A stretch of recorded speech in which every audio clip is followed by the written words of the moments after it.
George was the Yankees. I mean, he was involved in every aspect of the Yankees, from the boardrooms to the bathrooms. He was, without question, the most hands-on owner in history, just by the fact that he hired and fired so many people and micromanaged the team. George was suspended twice in baseball, but if you look back on the circumstances, he probably didn't deserve a suspension either time.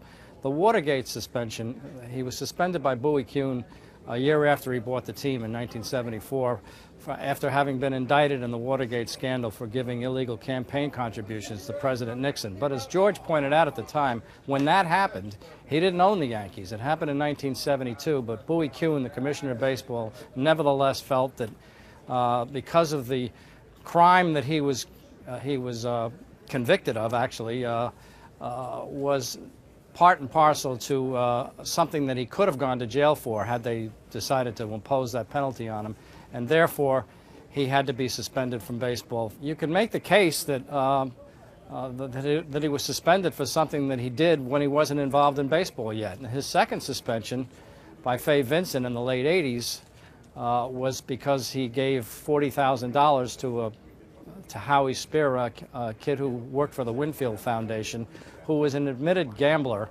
and the reason for the payment was supposedly to have Spira provide him with dirt on Dave Winfield. He was given a lifetime suspension by Fay Vincent under the baseball cardinal rule about gambling in baseball and being associated with gamblers in baseball. But the only person who said that Spira was a gambler was Spira himself, who Vincent himself said his word was worthless.